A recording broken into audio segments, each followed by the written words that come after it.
Morning, hello viewers. এখন ঘড়িতে বেজে 9:45।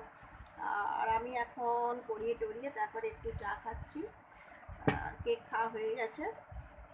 আর পোস্ত, এই যে দেখো পোস্ত, কিছু বসে আছে,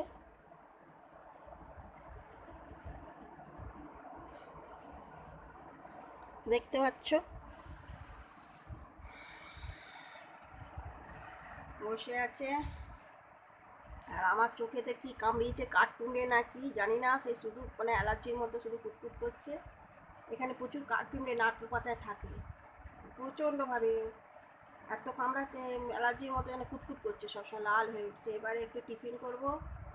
শ্বশুরের শরীর খারাপ, কাল থেকে মনটা ওই জন্য খারাপ। কালকে ডাক্তার এসেছিলেন শ্বশুরকে দেখতে, হাজব্যান্ড নিয়ে এলো ফোন করতে। শ্বশুরের ভীষণ শরীর খারাপ, সেই জন্য টাইমে টাইমে ওষুধগুলো খাওয়াতে হবে। আবার 12টায় ছুটবো শ্বশুরের ওষুধ আনতে। দোকানে ওষুধটা নেই বলে ওনারা অর্ডার দিয়েছেন, দিয়ে রেখেছেন। আজকে পাওয়া যায়নি, কালকে ওষুধগুলো সব মানে একটা ওষুধ পাওয়া যায়নি। আজকে 12টায় ছুটবো আবার ওষুধ আনতে। টাইমে টাইমে খাওয়াতে হবে। এই যে সমস্ত প্যাকেটে রয়েছে ওষুধগুলো, এগুলো টাইমে টাইমে হাজব্যান্ড বলে দিয়েছে টাইমে টাইমে যেন তোমাকে খাওয়াতে হবে তোমাকে। তো একটা ওষুধ ওই দুপুরবেলা খাওয়া দাওয়ার পরে আবার সন্ধ্যেবেলা যে ওষুধগুলো আছে, আর হাজব্যান্ড সকালবেলা খাইয়ে দিয়ে চলে গেছে। ওআরএসের জল শ্বশুরকে, তারপরে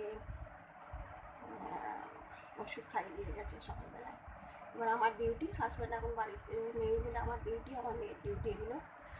তো এটাই চলছে। আমার খুব শরীর খারাপ, কেয়ার করতে হচ্ছে প্রচণ্ডভাবে, কারণ শাশুড়িকেও তো খুব একটা শরীর ভালো নয়, সেই জন্য আমরা আছি, আমাকে দেখতেই হবে।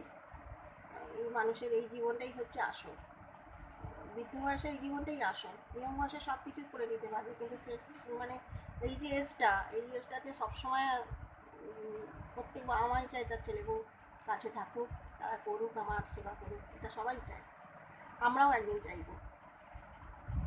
তো চলো বেশি না বকে, ব্লগটা দেখতে থাকো। আস্তে আস্তে আমি আসছি তোমাদের সাথে।